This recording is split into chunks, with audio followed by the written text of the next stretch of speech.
Muy bien, ya está. Emancipación, proceso emancipatorio, rebeliones andinas, ¿ya? Muy bien, vamos a ver aquí. Las rebeliones andinas del siglo XVIII, atención, y muchos consideran que el proceso de independencia de repente lo ven como que comenzó con San Martín y Bolívar, ¿no?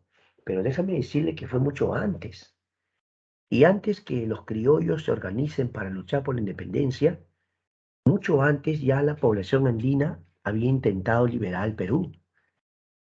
Claro, habían sido siglos de opresión. En primer lugar, podemos definirlos como levantamientos populares. Son levantamientos populares contra las cargas fiscales. ¿A qué se refiere con las cargas fiscales? A los excesivos impuestos, tributos que le imponían a la población indígena. Por ejemplo, tú recuerdas que el rey Francisco de Toledo les impone el tributo, pero en moneda, en dinero, cuando en la época incaica el tributo era en trabajo. Mira la diferencia.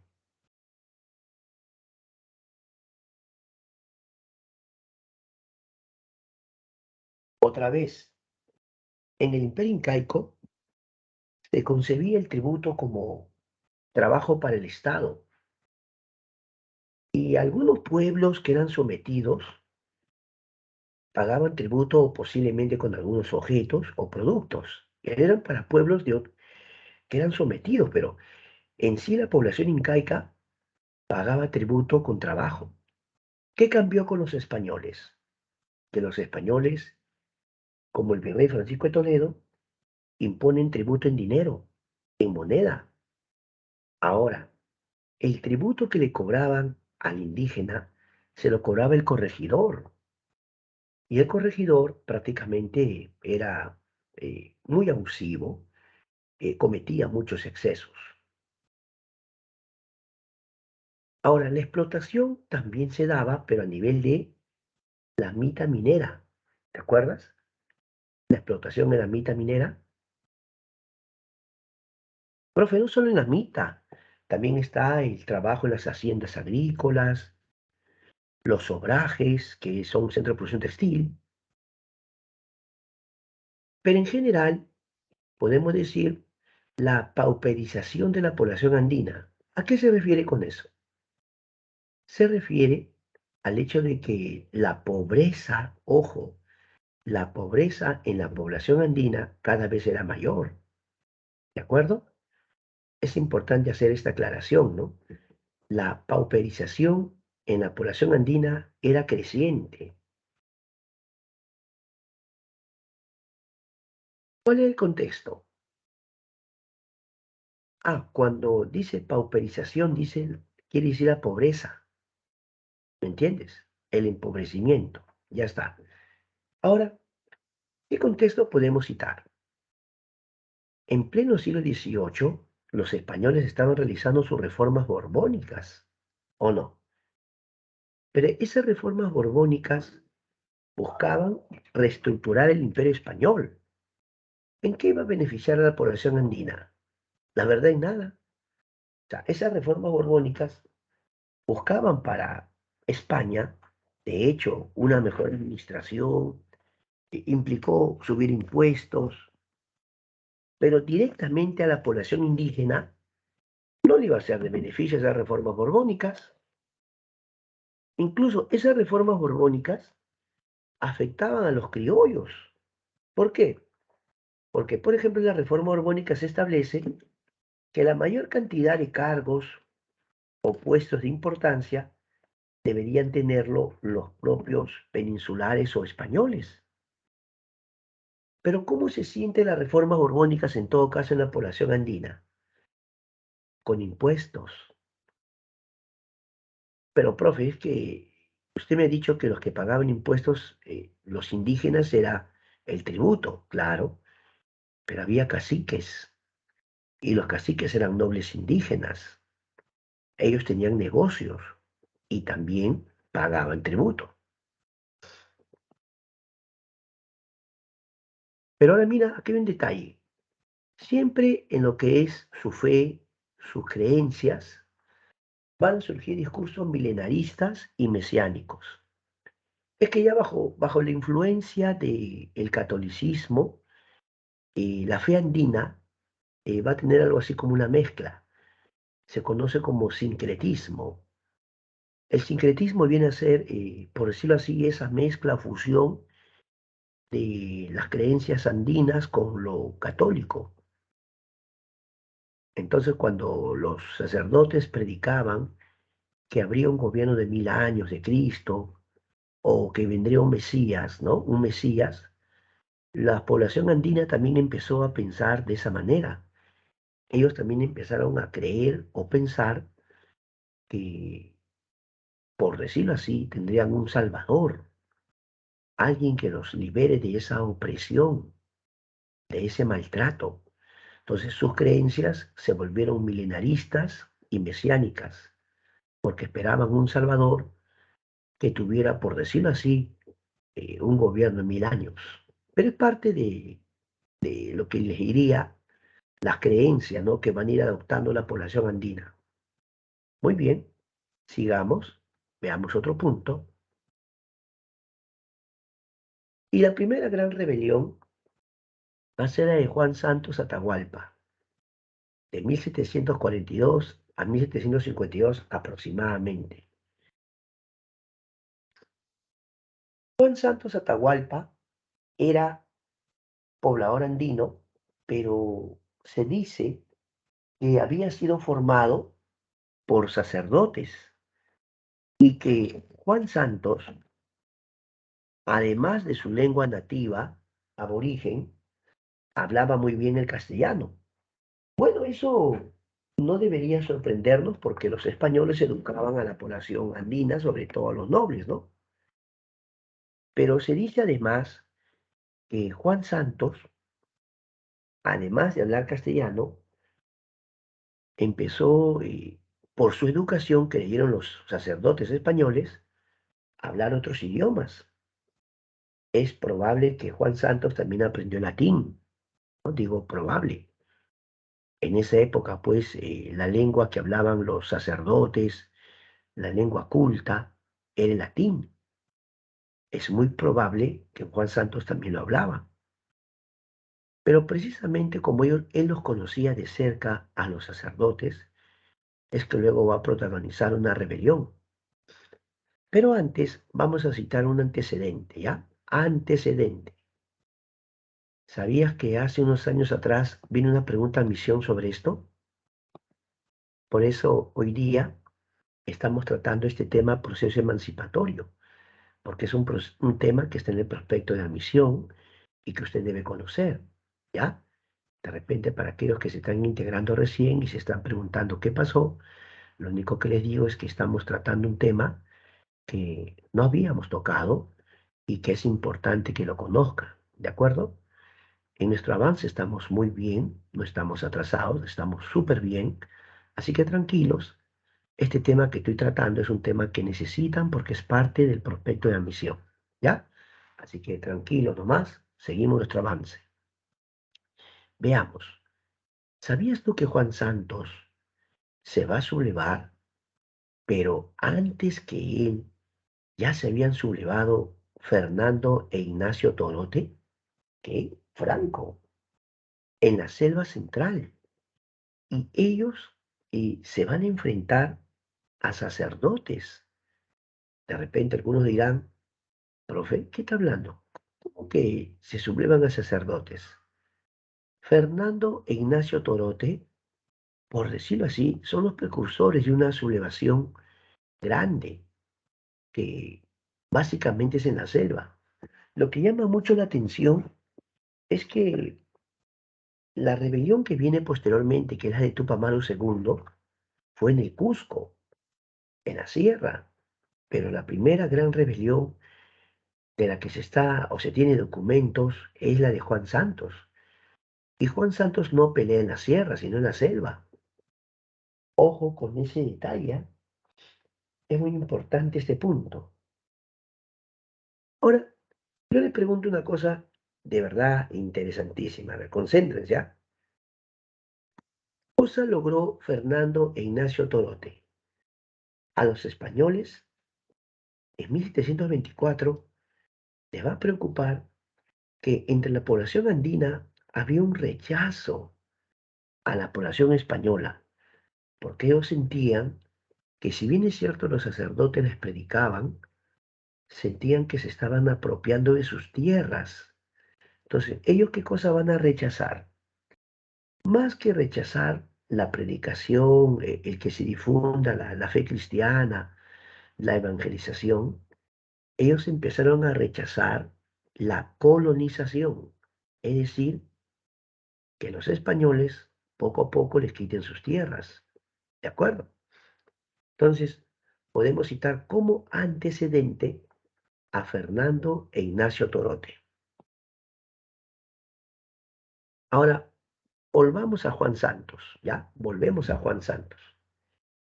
¿En qué lugar se subleva Juan Santos? En la selva central, ¿ya? Esa zona también se conoce como el Gran Pajonal. ¿Sabías que hace años hubo una pregunta de admisión sobre Juan Santos? Palabra. Una pregunta de admisión sobre Juan Santos Atahualpa. ¿Y qué decía esa pregunta? ¿Ah? ¿Qué decía esa pregunta de Juan Santos? Hablaba acerca de la ubicación, ¿no? De el Perené y el Cerro La Sal. El Perené y el Cerro La Sal. Ahora, ¿qué zonas abarcaría eso? Preguntan algunos. A ver, ¿puedes ver ahí el mapa? Obsérvalo. Selva Central, pues sí o no. Ahí está, mira, ve. Pero profesor, disculpe, para ubicarme un poco mejor, allá abarcó Junín, abarcó Huánuco y abarcó Pasco. Usted sabe que hay una parte de Junín que tiene selva, ¿no? Bueno, en realidad gran parte de Junín, ¿ah? Escucha de Chanchamayo, Chanchamayo, Satipo, La Merced. ¿Conoce esos lugares? ¿Sí o no? Ya. En Huánuco, ¿has escuchado hablar de Tingo María? Huánuco, Tingo María, ¿escucha hablar? Y Pasco, ¿has escuchado hablar acerca de, por ejemplo, Oxapampa? Oxapampa, ¿no? Parte de Posuso, Villarrica, todas esas zonas que son zonas selváticas. Y precisamente esa es la zona donde se va a sublevar Juan Santos. ¿De acuerdo? Vuelvo a repetirte, hace un tiempo atrás, la pregunta de admisión decía, ¿en qué zona se sublevó Juan Santos? Y la respuesta era el Perené y Cerro La Sal. Franco, así que ya sabes, ¿ah? Por otro lado, veamos las causas. A ver, Juan Santos. ¿Por qué se subleva Juan Santos? Juan Santos se va a sublevar por el abuso de las misiones franciscanas. Y cuidado que esto puede sonar muy fuerte, ¿no? Profe, perdone, ¿cómo va a decir eso? ¿Cómo que el abuso de las misiones franciscanas? No, los sacerdotes tenían por misión la evangelización. Eso implica difundir la fe, ¿de acuerdo? Su objetivo era la evangelización o difundir la fe. Pero Juan Santos y toda su gente consideraban que estos señores habían venido a quitarle sus tierras. Definitivamente estaban muy descontentos, descontentos. Ellos no querían la presencia española. Consideraban que, si bien es cierto, en su labor de predicación o de prédica, los sacerdotes le hablaron acerca de Dios, ellos decían, pero me estás quitando mi tierra. ¿No ves que la iglesia tenía que construir sus haciendas, sus parroquias, verdad? Ya, ahora, en general, podemos decir que ellos están rechazando la colonización en la selva, ¿de acuerdo? Rechazan la colonización en la selva. Además, En la mita también les hacían trabajar sacando sal. No, la mita tiene variedades. Hay mita en las minas, ¿no? Hay mita en las minas, hay mita en la sal, hay mita de tambos, hay mita de plaza. Mita de tambos es en el alojamientos. Y mita de plaza es de obras públicas. Ellos también rechazaban esta mita de la sal. Y también, como tú sabes, muchas enfermedades europeas van a llegar o van a afectar a la población andina. O sea, si por ejemplo en un lugar como la selva, digamos que no había esas enfermedades, ¿qué empezaron a decir los nativos? ¿Quién ha traído la enfermedad? O sea, esa enfermedad, ¿cómo llegó acá? Entonces ellos decían que eran los españoles los que traían esas epidemias, ¿no? Bueno, hay que admitir que cuando los españoles vienen, ellos no se lo propusieron, pero trajeron enfermedades como la influenza, la viruela, la varicela, sarampión, ¿sí o no? Y esas enfermedades se volvían epidemias en la población andina y mucha población andina va a morir. Entonces ellos también rechazaban la presencia española porque decían que también traían epidemias. En serio, estaban contra eso. Ahora veamos las alianzas con tribus amazónicas. ¿Qué tribus amazónicas van a apoyar a Juan Santos? Juan Santos va a buscar el apoyo de tribus como los Achánicas, los Piros, los Maxigengas, los Yaneshas, los Amahuacas, en general. Entonces, podemos decir que esta es una rebelión netamente selvática o no, principalmente de la selva. Ahora, cuando Juan Santos empezó a rebelarse en 1742, gobernaba José Antonio Mendoza, el virrey. El virrey José Antonio Mendoza intentó atraparlo, pero no tuvo éxito, ya no pudo capturarlo. Pasó el tiempo y cambian de virrey. El nuevo virrey, ahora José Antonio Manso de Velasco, ¿ya? Ahí está, ¿ve? Este virrey, que por cierto va a ser uno de los que más tiempo va a gobernar el Perú, este virrey va a buscar capturarlo de todas maneras, ¿eh? A capturarlo sí o sí. Sin embargo, José Antonio Manso de Velasco tampoco pudo atraparlo, ¿eh? No podía. ¿Cuál es la explicación, profesor? ¿Por qué era tan difícil atraparlo? Curiosamente hay una batalla conocida como Kimiri, ya la batalla de Kimiri. También podemos escribirlo con letra Q, también podemos escribirlo con Q. A ver, vamos a un ratito. Un instante, estoy dejando de compartir. Solo un instante, por favor. Solo un instante, tranquilo, tranquilo. Ahorita continuamos. Dame un segundo, por favor. Aunque algunos lo escriben con letra K, es más común escribirle con Q y ya. Mejor. Mejor, para que esté preciso y exacto. ¿Ya? Ya no hay ningún problema.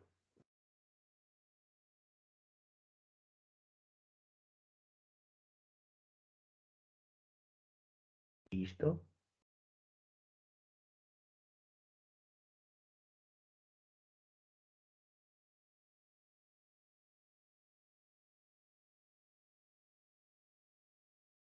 Ya. Un ratito nomás, por favor. Solo un segundo. Ahorita continuamos, no te preocupes, estamos bien.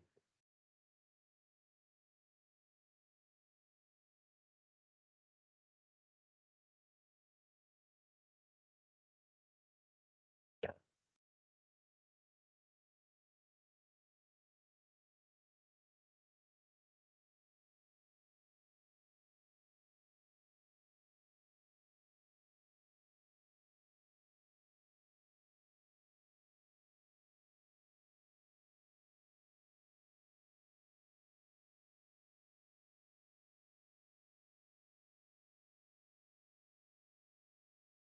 Muy bien. Entonces, así mejor, ¿ya? Listo. Juan Santos va a arrasar, era un fortín español, ¿no? Allá en la Merced. Quimiri era una especie de fortaleza o fortín español en la zona conocida como la Merced. Lo curioso es que los españoles no podían capturarlo, como muy bien comentan por ahí los muchachos. ¿Por qué? Porque empleó el llamado uso de guerrillas, en la cual los atacaba también por sorpresa, emboscadas, ¿no? De hecho, su mejor conocimiento del terreno va a hacer que a Juan Santos no lo puedan atrapar los españoles. No, no lo podían atrapar. Sin embargo, uno se pregunta, a ver, profesor, ¿cómo es usted sabe que no lo atraparon? Porque una costumbre española era que cuando ellos capturaban y derrotaban a alguien, lo ejecutaban públicamente en las plazas. Esa era su costumbre. Ellos lo ejecutaban en las plazas y según ellos, pues, para que sirva de escarmiento, ¿no? Para que sirva de lección. Y otra costumbre, nada agradable, es que incluso les cortaban la cabeza, ¿no? Y lo exhibían o lo llevaban hasta una autoridad para probar que lo habían derrotado. Entonces, la prueba de que Juan Santos no fue capturado ni derrotado por los españoles es que no hay ningún testimonio que los españoles lo ejecutaran públicamente o lo presentaran ante la sociedad. Al parecer, no pudieron capturarlo. Hay documentos en los cuales el rey de España le pregunta al virrey Manso de Velasco por Juan Santos. En serio, le pide un informe acerca de Juan Santos. ¿Cuál fue la respuesta del virrey? ¿Sabe lo que dijo el virrey cuando le preguntaron sobre Juan Santos? Ignoramos el paradero del indio rebelde. ¿Cómo? Ignoramos el paradero del indio rebelde. O sea, ni siquiera sabían dónde estaba. ¿Qué te parece? Muy bien. Ahora continuaremos ya. Entonces podemos concluir que la rebelión de Juan Santos no fue derrotada por los españoles. ¿De acuerdo? Puede ser que haya tenido una muerte natural, que haya envejecido entre los suyos y que con el tiempo la rebelión pues llegó a su fin, ¿no? Pero el punto es que no fue derrotado por los españoles. Ahora vamos a hablar de la rebelión de Tupac II. ¿Ves? Esto eh, estaba pendiente. Nosotros hemos hecho de frente San Martín, Bolívar, ¿no? Pero este tema también lo necesitas, por eso lo estamos haciendo ahora, ¿ya? Así que tranquilo, por favor, estamos bien con nuestro avance, así que no hay de qué preocuparse. ¿Cuál era el verdadero nombre de Tupac Amaru II? José Gabriel Condorcanqui Noguera. Él es José Gabriel Condorcanqui. Bueno, hay quienes dicen que la palabra Tupac significa algo brillante, algo resplandeciente, Amaru serpiente. ¿En serio? Amaru serpiente y Tupac sería algo brillante, algo reluciente. Entonces, Tupac Amaru II era descendiente del famoso Tupac Amaru I de la dinastía de Vilcabamba, ¿sí o no? Claro, pues. Entonces, ¿cuál era el verdadero nombre de este señor? Era José Gabriel Condorcanqui, pero descendiente de Tupac Amaru I. Y Tupac Amaru I a su vez fue hijo de Manco Inca. ¿Podemos decir que José Gabriel Condorcanqui tenía linaje de las panacas reales? Sí, él tenía linaje. Por eso él era un cacique, pues. Precisamente, como él tenía linaje con la familia real, era cacique de 3 pueblos. Cacique de Surimana, Pampamarca y Tungazuca. Repito, él era cacique de Surimana, Pampamarca y Tungazuca. Básicamente el Cusco, ¿no? Básicamente el Cusco, correcto. Ahora veamos básicamente o principalmente en el Cusco, pero su rebelión se va a expandir. O sea, no se va a quedar solamente ahí en el Cusco, se va a expandir hacia la Sierra Sur, ¿ya? Se expande hacia la Sierra Sur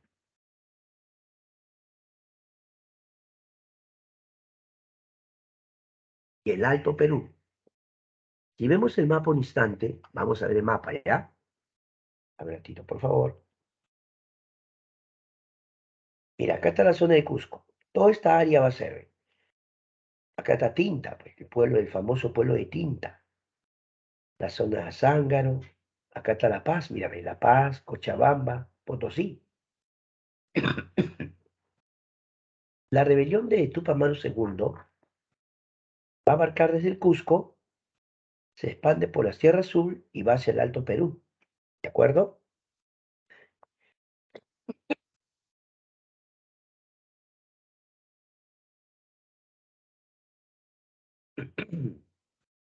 ¿Cuáles son las causas? Veamos causas. La explotación a través de la Mixta de Potosí, ¿verdad? Ahí sí se sentía totalmente la explotación. En la mina de Potosí, muchas personas eran explotadas de una forma terrible, terrible. Yo te conté que una vez un virrey llamado Pedro Fernández de Castro fue hasta esa zona, ¿no? Y el virrey, al ver cómo explotaban a los indígenas en la mina de Potosí, exclamó: no he venido al Perú a arriesgar la salvación de mi alma. ¿Qué cosa? Este hombre dijo: no he venido al Perú a arriesgar la salvación de mi alma. ¿Por qué se expresó así? ¿Qué cosa vio en Potosí este virrey para sentirse profundamente afectado?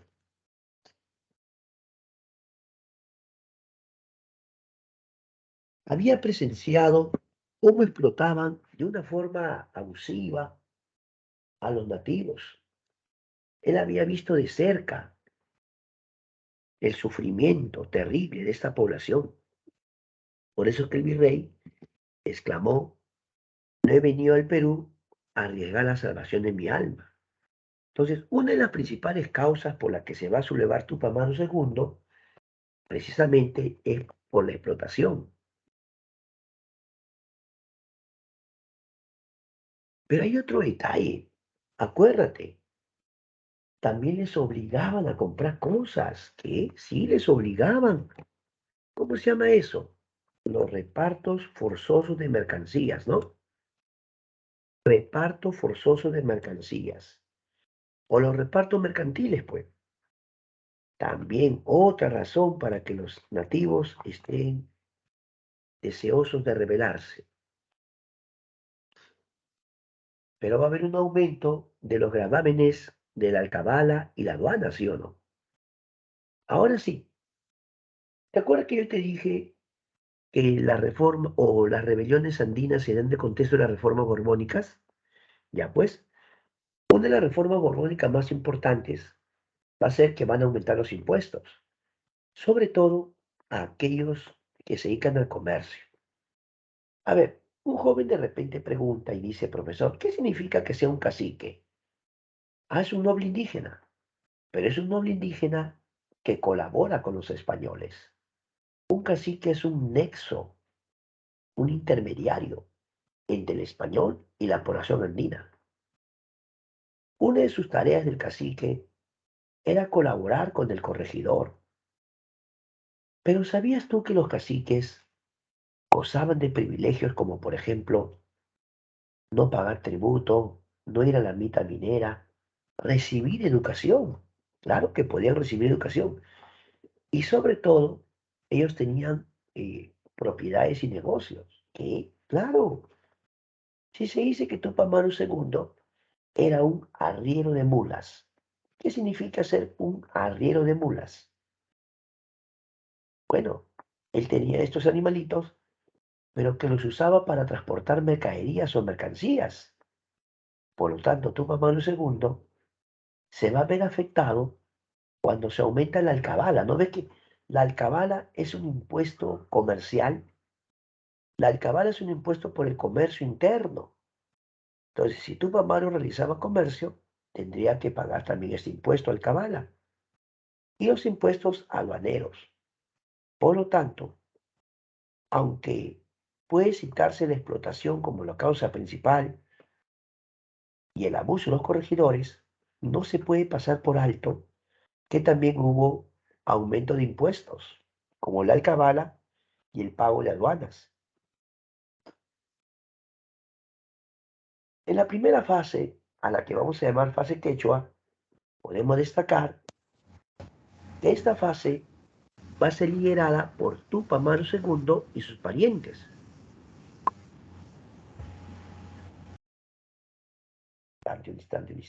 Un instante, por favor, un instante.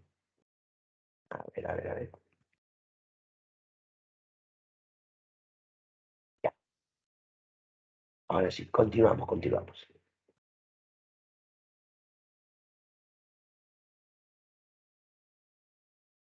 Decía que la rebelión de Tupac Amaru II va a tener la colaboración de sus parientes. Por ejemplo, su señora esposa, Micaela Bastidas, o no, su esposa, va a tener participación muy importante.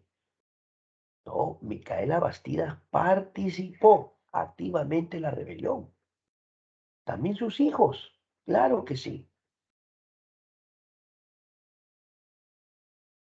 ¿Qué marca el inicio de esta rebelión? ¿Con qué va a comenzar la rebelión de Tupac Amaru II?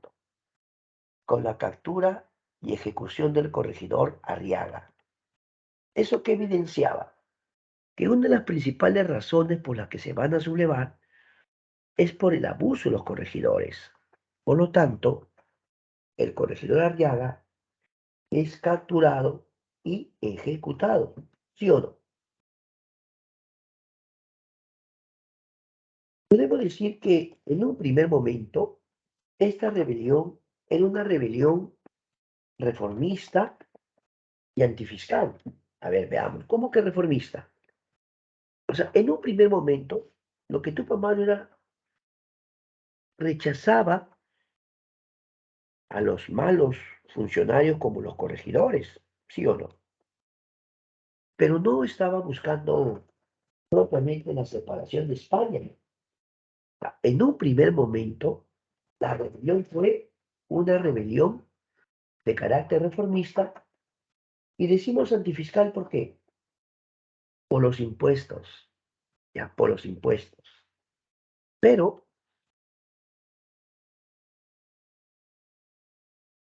los españoles al enterarse que han matado a un corregidor, como es lógico, los españoles van a enviar refuerzos, van a enviar tropas para frenar a Tupac Amaru II, ¿sí o no? Claro,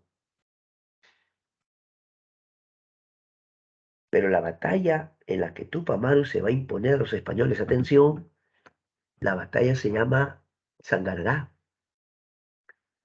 batalla de Sangarará. Se va a producir una victoria de Tupac Amaru II. Pero quienes van a estar muy incómodos con esto son el virrey Agustín de Jáuregui y el visitador José Antonio Areche. A ver, vamos a hablar un poquito de esto.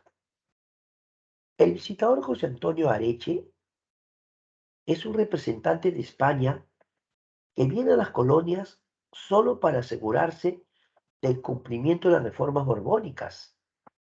El virrey en ese momento era Agustín de Jáuregui. Cuentan que cuando Tupac Amaru, o sea, cuando primero ejecutó al corregidor Arriaga, ellos vieron esta rebelión como, bueno, una de las tantas rebeliones que podían derrotar. Lo que no imaginaban era que Tupac Amaru había preparado bien a sus tropas. Así que el visitador José Antonio Areche y el virrey Agustín de Jáuregui van a hacer las coordinaciones. Y una de las coordinaciones era enviar refuerzos al Cusco, ¿ya? Que de la ciudad de Lima se envíen refuerzos a la ciudad del Cusco. Sin embargo, el virrey Agustín de Jauregui hizo una jugada maestra. ¿Por qué, profesor? Porque él se había dado cuenta que muchos caciques, también cusqueños, no estaban apoyando a Tupac Amaru II, que gente de su raza, igual de poderosa o más poderosa, como Mateo Pumacagua, el cacique Rosas, el cacique Choquehuanca, ellos no apoyaron a Tupac Amaru. Habría que preguntarse por qué. A ver, ese cacique Mateo Pumacagua, que después se va a sublevar. Mira, por ejemplo, la próxima semana pienso hablarte también un poco de los precursores, eh, las Cortes de Cádiz, las rebeliones criollas. ¿Ya? ¿Está bien? Te digo, el ánimo es poder completar algunas cosas que nos están faltando. No te preocupes por nuestro avance, que estamos bien. Así que tranquilo nomás. Ahora mira, escúchame. Mateo Pumacagua, el cacique Rosas y Choquehuanca son caciques rivales de Tupac Amaru II, a quien el visitador José Antonio Areche los va a convencer. Obviamente les va a ofrecer más tierras, más privilegios, con tal que peleen contra Tupac Amaru. ¿Aceptará José Gabriel Condorcanqui? O perdón, ¿aceptarían estos caciques? Claro que sí. Por lo tanto, Mateo Pumacagua, el cacique Rocho Quehuanca van a pelear contra Tupac Amaru y lamentablemente José Gabriel Condorcanqui es derrotado en Checacupe y Combapata, ¿ya? Sobre todo en Checacupe, ¿no? En Checacupe, Tupac Amaru II va a ser derrotado. Un detalle importante.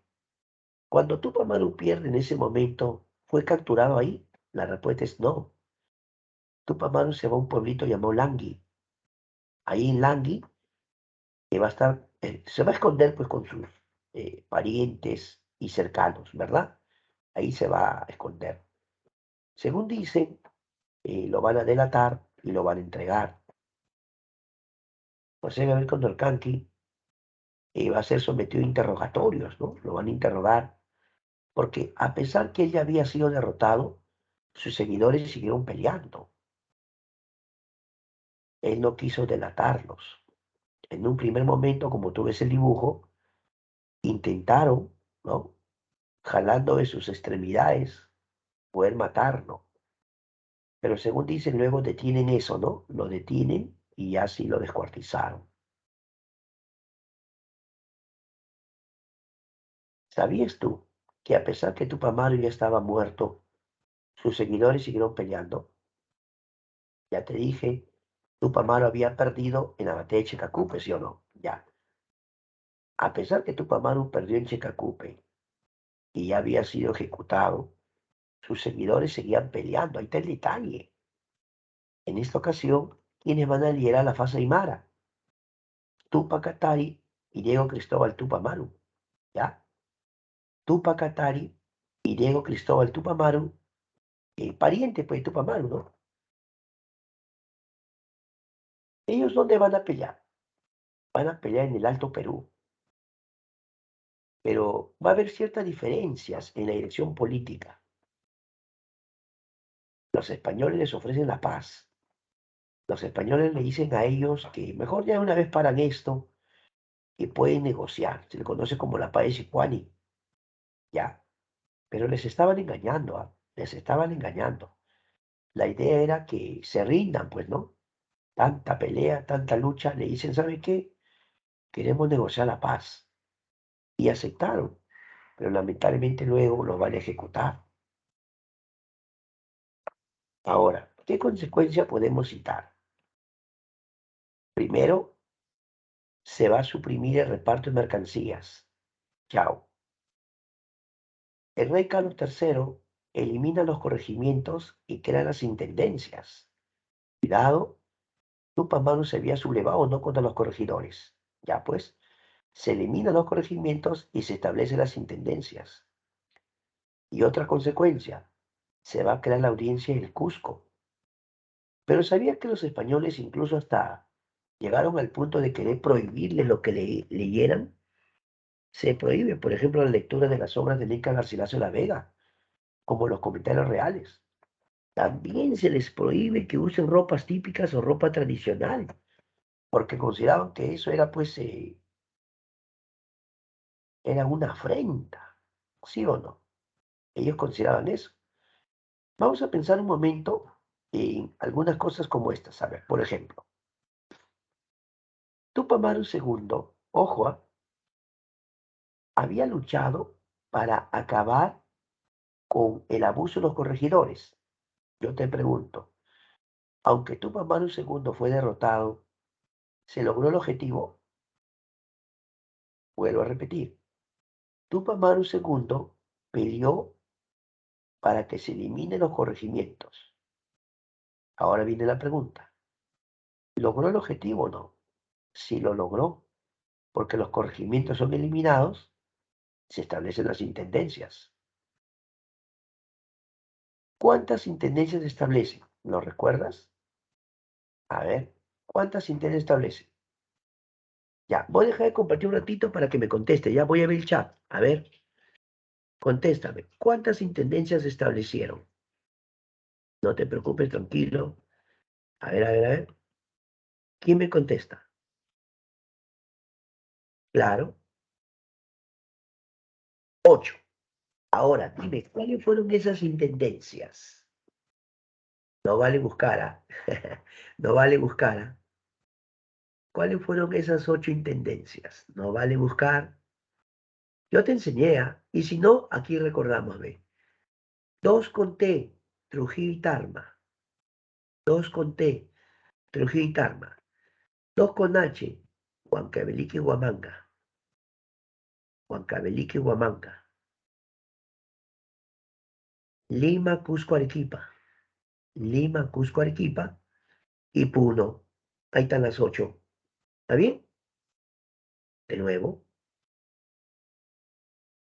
Trujillo y Tarma. Tarma con R. Tarma.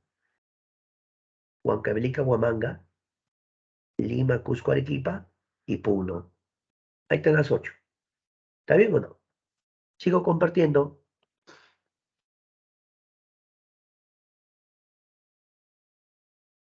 Ya. Ahora, se crean 8 intendencias. Pregunta, ¿por qué se crea la audiencia del Cusco? ¿Por qué se crea la audiencia del Cusco?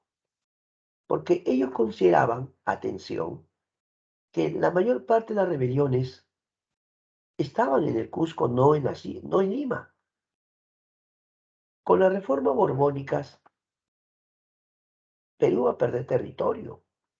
Perú perdió, por ejemplo, la audiencia de Panamá, Bogotá, Quito, y se crea Nueva Granada. Perú también perdió la audiencia de Buenos Aires y Charcas y se crea el Río de la Plata. Y la zona de Chile se había convertido en capitanía. ¿Te acuerdas o no? A ver, si no me estás entendiendo, te lo recuerdo.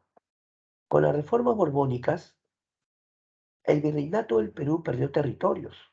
Por ejemplo, perdió el territorio de Panamá, Bogotá y Quito, y con eso hicieron el virreinato de Nueva Granada. Y Perú también perdió en la parte sur Buenos Aires y Charcas. Y con eso se creó el Río de la Plata. Además, Perú perdió la zona de Chile que fue convertida en capitanía. Una capitanía es un lugar donde,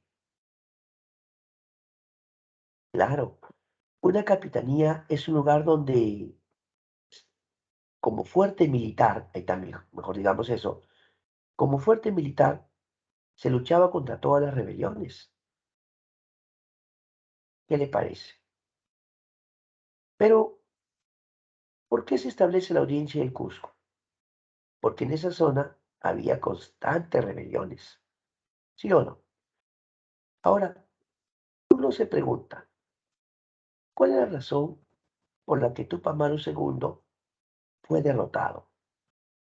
De repente usted va a decir, profesor, lo que pasa es que los españoles tenían mejor armamento, tenían más hombres, tenían, por decirlo así, pues, mejor ejército, ¿no? Esa es la razón. ¿Qué dices? ¿Por qué pierde Tupac Amaru II? A ver, la primera, cuando estaban en la fase quechua, Tupac Amaru II tuvo que hacer frente a una lucha contra caciques rivales. Mateo Pumacagua, Choquehuanca y Rosas, ellos eran caciques rivales. Entonces, ¿qué cosa revelaba eso? Que no había unidad, pues. No había unidad. Ahora, ¿qué hubiera sido si muchos caciques sí se hubieran rebelado y lo hubieran apoyado? De repente, bueno, digo de repente porque la historia se basa en hechos, de repente el proceso de independencia se hubiera conseguido más rápido. Ese es el punto. Ahora, algunos por ahí alguna vez me han preguntado, profesor, Tupac Amaru es 1780 y la Declaración de Independencia de Estados Unidos es en 1776, ¿o no? Estados Unidos declara su independencia el 4 de julio de 1776 y todavía su última batalla es una batalla que se llama Yorktown, ¿no? Yorktown. ¿Sabías tú que cuando Tupac Amaru se sublevaba por acá, paralelamente se estaba sublevando o se daba la guerra de independencia en las 13 colonias de forma paralela? O sea que la reunión de Tupac Amaru fue muy significativa. Ahora, hay quienes dicen que, por ejemplo, cuando Tupac Amaru consiguió una victoria en Sangalalá, muchos consideran que ese era el momento preciso para que Tupac Amaru tome, para que Tupac Amaru pueda eh, tomar el Cusco de forma permanente. La idea era que tome el Cusco. Pero si Tupac Amaru lo hacía, también podía exponerse a que lo puedan cercar o que puedan cercar sus tropas, ¿sí o no? Por eso Tupac Amaru II optó por no hacerlo, ¿ya? Optó por no hacer eso. Se fue a la meseta del Collao. Ahora, por ahí no falta quien dice que Tupac Amaru cometió algunos errores estratégicos o errores tácticos. Bueno, algunos han dicho eso, pero está demostrado que más fue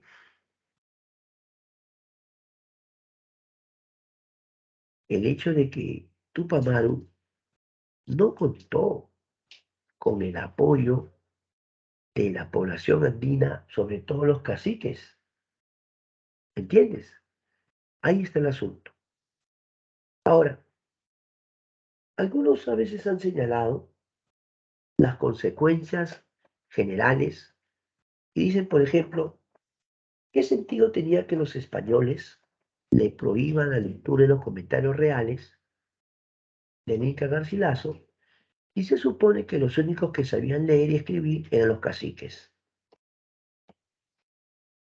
¿No? O sea, los que recibían educación eran básicamente los caciques, no la población común. ¿Te das cuenta? Entonces, cuando los españoles prohíben la lectura de los comentarios reales, estaban pensando en la clase dirigente, porque los caciques sí recibían educación, ¿o no? Entonces, ¿quiénes eran los intermediarios entre los españoles y los indios comunes? Los caciques. De ahí por qué dijeron, queda prohibido la lectura de las crónicas del Inca Garcilaso de la Vega, como los comentarios reales. ¿Tú te acuerdas de qué hablaban los comentarios reales? Precisamente te habla de la historia desde el origen incaico, ¿no? Te habla acerca de Manco Cápac, Mama Obvio, en serio, que salen del lago Titicaca. Ahora, preguntémonos un detalle más. Hay una postura muy respetable que sostiene que Tupac Amaru se sublevó porque le subieron los impuestos. Así dicen algunos. El Tupac Amaru se subleva porque le afectaron sus impuestos o los impuestos y como él era comerciante, eso le perjudicaba. En serio, ¿ah? Lo dicen, que Tupac Amaru se subleva porque les habían aumentado los impuestos. Si eso fuera verdad, o sea, sería la principal razón, ¿por qué los otros caciques no se sublevaron? Si subieron los impuestos, subió para todos. Y Tupac Amaru no era el único cacique dedicado al comercio como arriero de mulas. La pregunta es, si los impuestos fueron la principal motivación de Tupac Amaru, como dicen algunos, ¿por qué los otros caciques no se rebelaron? ¿Será porque a pesar que subieron los impuestos, ellos podían pagarlo y preferían mantener sus privilegios? ¿Sí o no?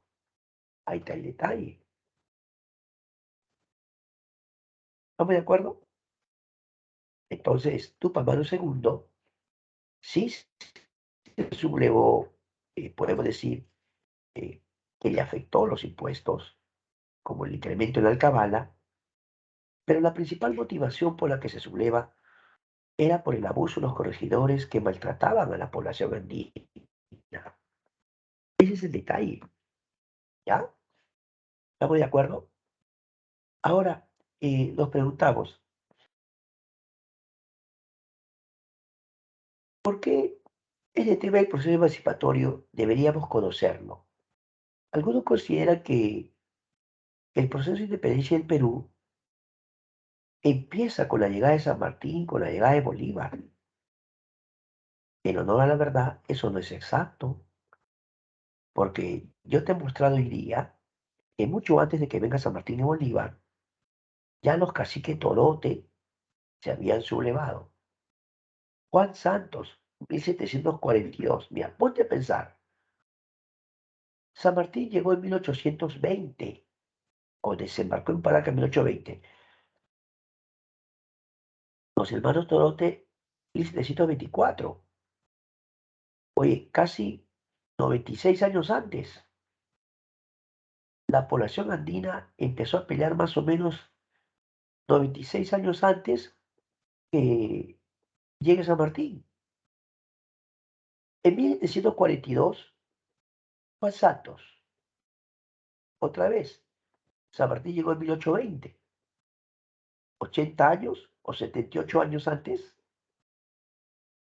Ya, Tupamaru es 1780 y San Martín llega en 1820. ¿Cuántos años antes? 40 años antes. Entonces, ¿qué cosa te enseña esto acerca de este proceso? Que las rebeliones andinas fueron precursoras de las futuras rebeliones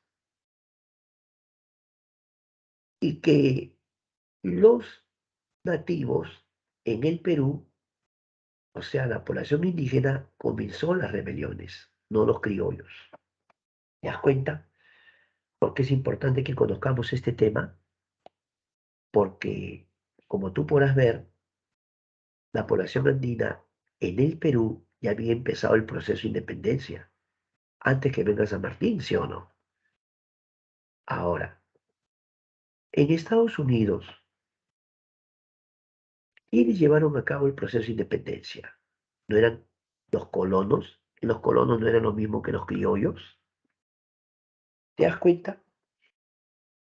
Ahora surge otra pregunta ya para ir concluyendo ya, porque estamos reflexionando en este tema, ¿no? Ya, surge otra pregunta.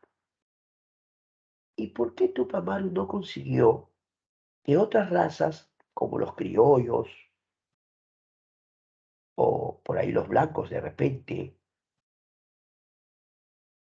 o los esclavos africanos, lo ayudaran por completo? Vamos por partes. ¿Por qué los criollos no se unieron a Tupac Amaru II en esta lucha? Hubiera sido magnífico, ¿no? Que los criollos lo ayuden a Tupac Amaru. No, profe. Los criollos eran hijos españoles, se sentían en mejor posición y condición. Por eso cuando Tupac Amaru se subleva, no le brindaron la ayuda. En el fondo, profesor, algunos dicen, un criollo era un español más, que tenía propiedades, una profesión, negocios. Y así que muchos criollos no apoyaron a Tupac Amaru. Ahora, ¿sabías tú que Tupac Amaru, con ánimo de atraer incluso a la población esclava, hasta había anunciado que si lograba liberar el Perú, iba a eliminar la esclavitud? Fue una de las promesas que él lanzó, pero que lamentablemente no pudo cumplir. No pudo cumplir si finalmente lo derrotan. ¿Sí o no? Muy bien, jóvenes. Les agradezco mucho su atención a la parte teórica de la clase, porque ahora vamos a dar un examen, pero vinculado a lo que hemos explicado, ¿ya? Así que por favor dirige tu atención a tu examen diario que se basa en lo que hemos explicado el día de hoy, ¿ya? Por favor, vamos jóvenes, vamos, busque su examen diario, busque su examen diario, por favor, búsquelo.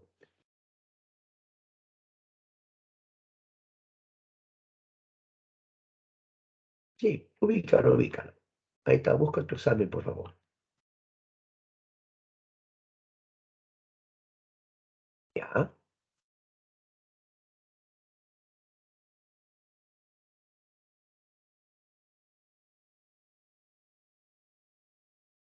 busca tu examen, por favor. A ver, vamos, vamos, búscalo, búscalo.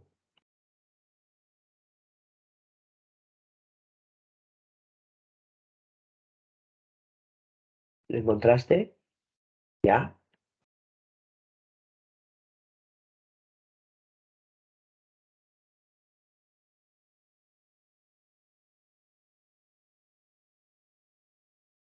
ya van tres respuestas, muy bien, ya van tres respuestas.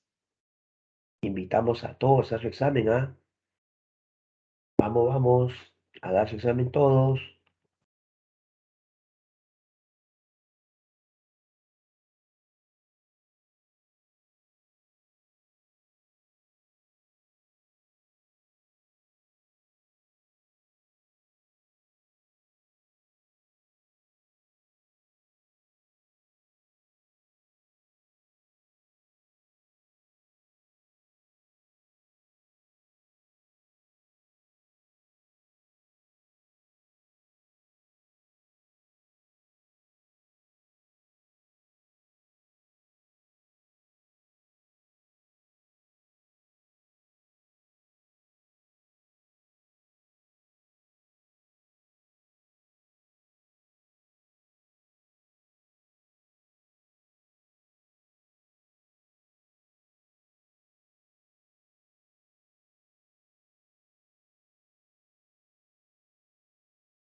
Muy bien, ya quedan 4 minutos. A aquellos jóvenes que aún no han dado, los invitamos a dar su examen, por favor. Vamos, muchachos, todavía tienes tiempo, todavía es posible que des tu examen. Vamos, vamos a practicar, por favor, a practicar. Le quedan 4 minutos.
Muy bien, excelente. Quiero felicitar a todos los jóvenes por haber dado muy bien su examen diario y haber participado de la mejor manera. Ahora continuaremos con el llamado momento de practicar. Continuamos, invitamos a los jóvenes a participar del momento de practicar. Ya vamos a resolver.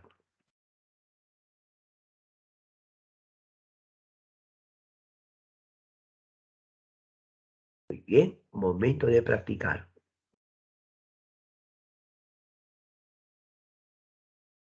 A ver, vamos, vamos, contesta, contesta.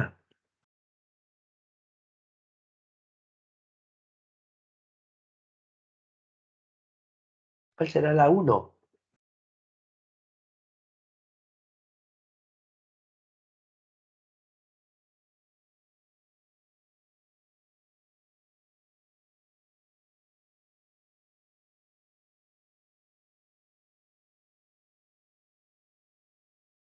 Claro, pero los caciques Torote, ¿no? Fernando e Ignacio Torote, en la uno. La C, los caciques Torote.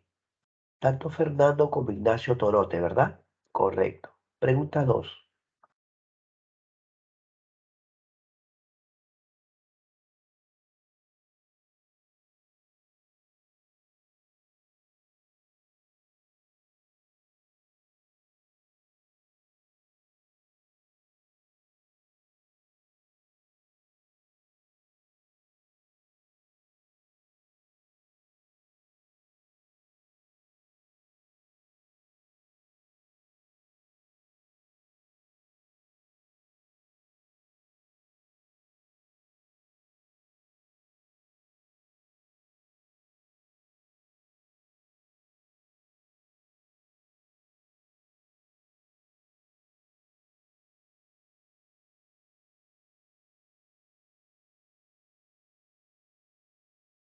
Claro, pero a 2 Juan Santo Atahualpa, ¿sí o no? Porque dice, llegó a unir las diferentes etnias amazónicas. Y hemos visto que diferentes etnias lo apoyaron, ¿sí o no? Por lo tanto, la B, Juan Santos Atahualpa. Pregunta 3. Pregunta 3. Vamos.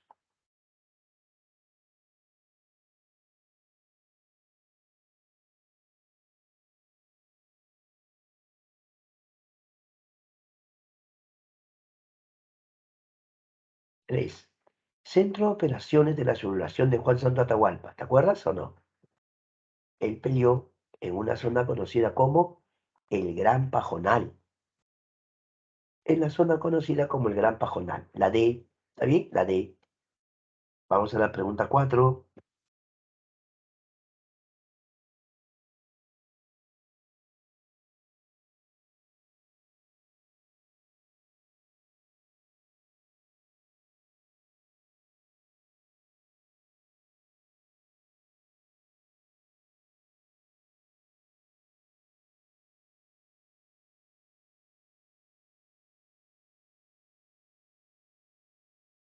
Entonces la 3 era la D, el Gran Pajonal, ¿verdad? En la 4. A ver en la 4, por favor. Lee la 4.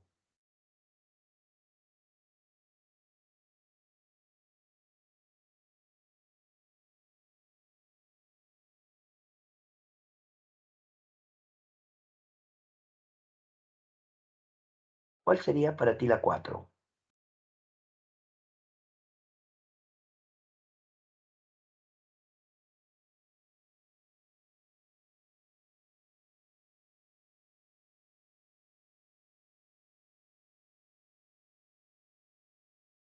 La pregunta 4, la respuesta sería, a ver, la A dice la explotación indígena. No, está hablando de Juan Santo Atahualpa.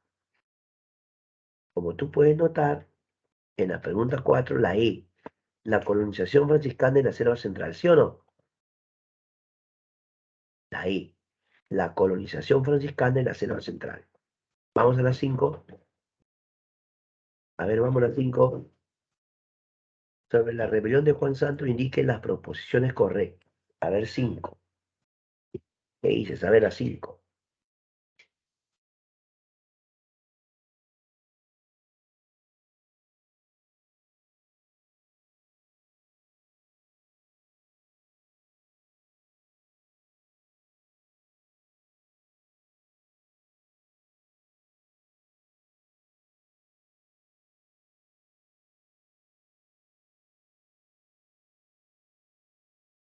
A ver, su centro de operaciones fue el Gran Pajonal, sí.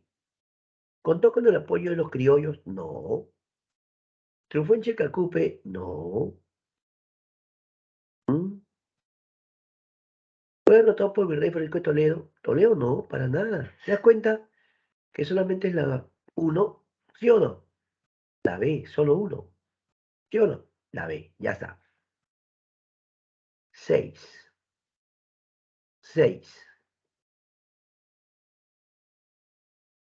Aún en 1751 el nuevo virrey tampoco pudo capturar a Juan Santa Tahualpa. ¿Quién? ¿Quién tampoco pudo? ¿Mm? La respuesta es de las 6. ¿Cuál es tu respuesta?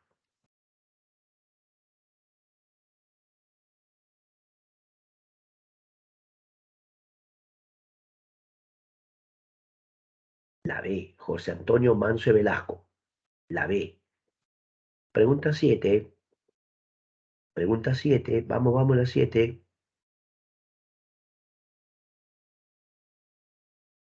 Ah, para ordenar. Es para ordenar. Tienes que ordenar cronológicamente. A ver, hay que ordenar.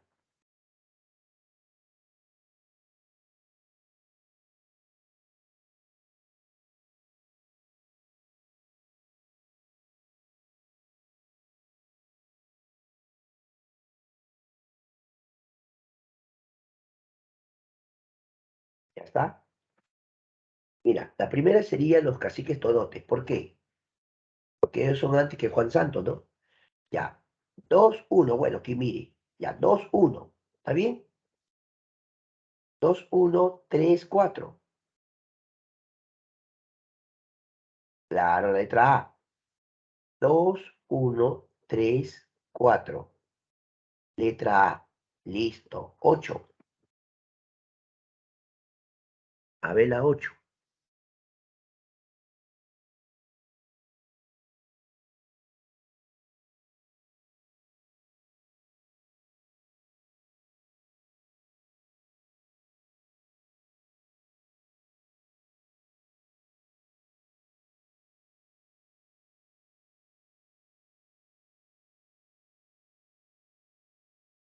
En la 8 que marcaste, claro, pues los corregidores, ¿sí o no? Los corregidores con los repartos forzosos de mercaderías o mercancías. La E.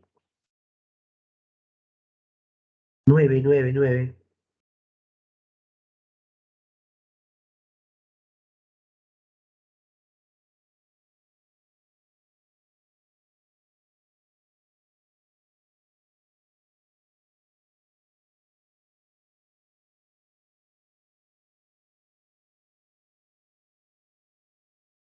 ¿Cuál sería la respuesta más adecuada en la 9? A ver, ¿qué dices tú?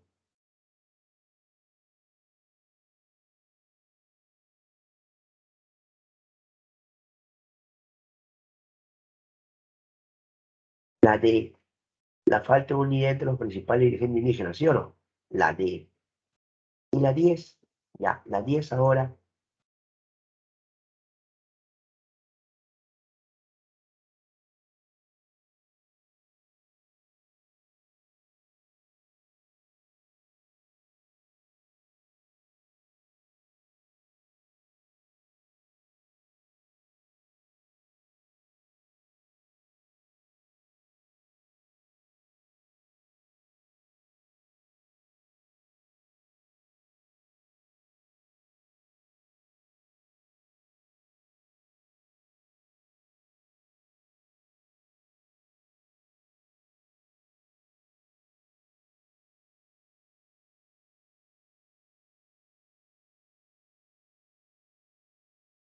Mira, ahí en la 10 sería la A.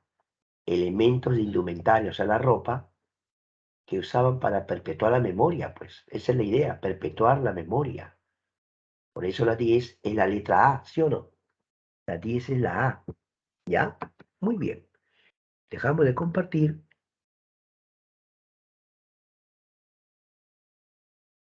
Muy bien, muy bien. Gracias a los que han mandado sus respuestas. Por ejemplo, a ver, gracias. Ha mandado Asmir Zulay, gracias. Jonathan Rieder también. Ceci Crisel también. Brenda Xiomara, sí. Gracias por mandar sus respuestas. Almendra, Almendra también. O de Dayana. Brisa Yanira, Martín Gonzalo, Meredith Jennifer, Luisa Fernanda. A todo lo que mandó sus respuestas, como siempre, muchas gracias. Ahora vamos a contestar preguntas del tema. Que sirva también esto para que me hagas preguntas, ¿no? Seguramente, vuelvo a repetirle, jóvenes, disculpen que insista en esto, el tema que he hecho hoy día es un tema que no habíamos hecho, pero que tiene prospecto. Entonces, como yo estoy bien en mi avance, lo que estoy haciendo es ajustar algunos temas que faltan. ¿Ya? Tranquilos nomás, estamos bien en nuestro avance. También, la otra semana te quiero hablar acerca un poco de los precursores, las rebeliones criollas, las Cortes de Cádiz, que ha venido varias veces. Rebeliones criollas, Cortes de Cádiz. Entonces, vamos a tocar esos puntos para tener el curso completo. Esa es la idea. ¿Ya, campeones? Por favor. Y luego ya seguimos con nuestro avance normal. Deben ser con nuestro avance normal. No, no hay problema por esa parte.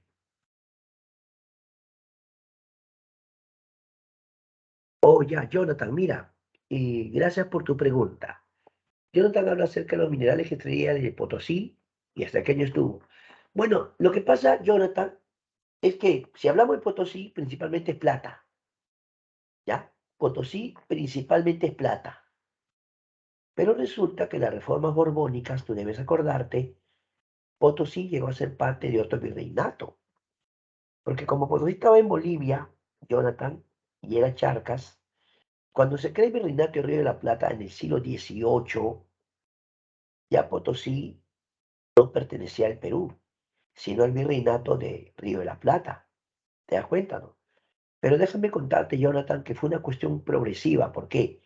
Porque la decadencia de Potosí se empezó a sentir con la cada vez menor producción de plata, o extracción, para ser exacto, ¿no? Ese es el punto. Entonces, ya para fin del siglo XVIII, Jonathan, ya Potosí estaba en decadencia. Su producción era muy poca. Pero, vuelvo a aclararte, ya no pertenecía al Perú, sino al Virreinato de Río de la Plata. ¿Ya, Jonathan? Gracias. Vamos, vamos. ¿Por ahí alguien más quiere preguntar? Pregunten, ¿ah?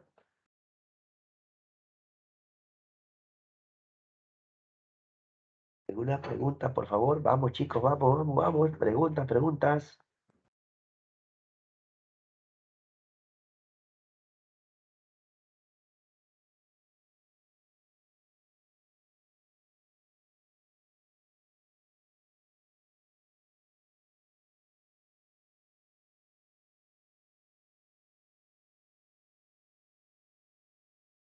Bien.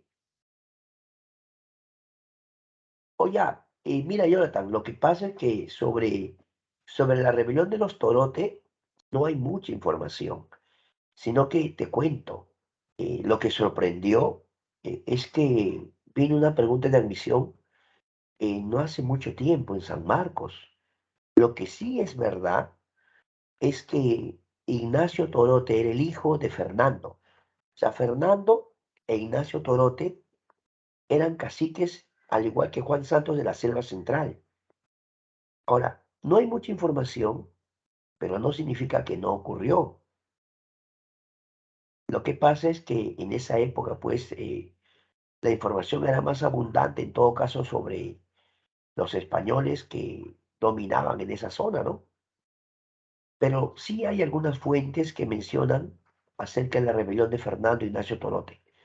Lo que tú debes tener claro es que ellos son, por decirlo así, los que van a anteceder o el antecedente de las grandes rebeliones andinas. Al igual que Juan Santos, tanto Fernando e Ignacio Torote expresaron su rechazo a la presencia española en la selva y claro, contra los sacerdotes franciscanos, ¿ya? Básicamente esa es la información que tenemos de ellos.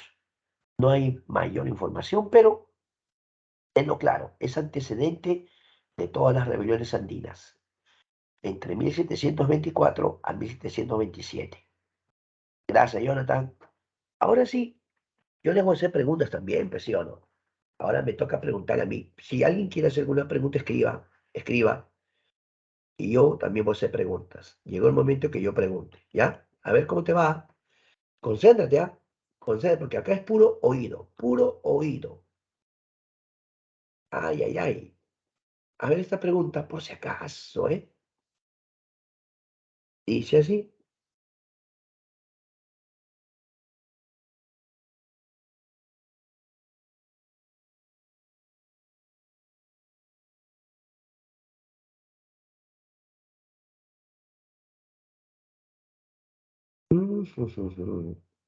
Momento, momento. Dice así, ¿ah? La estatua de madera tiene un solo cuerpo, pero su cabeza posee dos caras opuestas. Se le considera una divinidad que daba movimiento a la tierra y era adorada en toda la costa. Fue un oráculo importante consultado hasta por los propios gobernantes incas. Esta descripción, que corresponde a una imagen, representa al dios A, Pachacamac; B, Pariacaca; C, Catequil; D, Huiracocha; E, Illapa. Repito, la estatua de madera tiene un solo cuerpo, pero su cabeza posee dos caras opuestas. Se le consideraba una divinidad que daba movimiento a la tierra y era adorada en toda la costa. Fue un oráculo importante, consultado hasta por los propios gobernantes incas.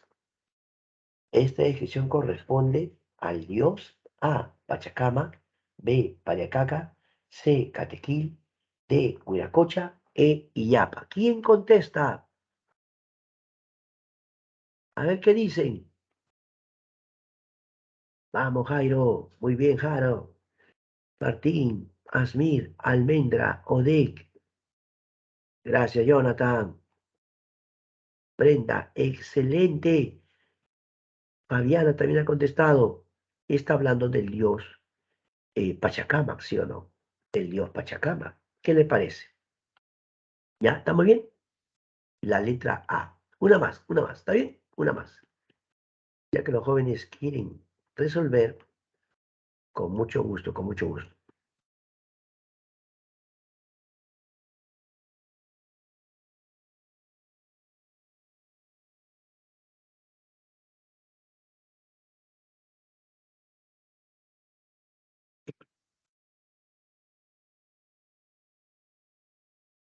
El monopolio comercial de la colonia culminó con la Ley de Libre Comercio durante A. Leyes de Habsburgo; B. Guerras napoleónicas; C. Bulas alejandrinas; D. Reformas borbónicas; E. Reformas de Burgos. Repito, el monopolio comercial de la colonia culminó con la Ley de Libre Comercio durante A. Ley de Habsburgo; B. Guerras napoleónicas; C. Bulas alejandrinas; D. Reformas borbónicas; E. Reforma de Burgos. La respuesta, ¿cuál sería para ti? Vamos, contesta, contesta, contesta. ¿Cuál sería para ti esa pregunta? La respuesta correcta. Vamos, dime la respuesta correcta. Dime la respuesta correcta. Vamos, vamos, vamos.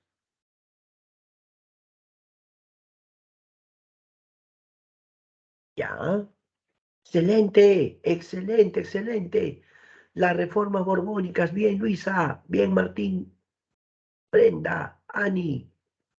Todo lo que están mandando. Gracias, ¿eh? Excelente, excelente, excelente.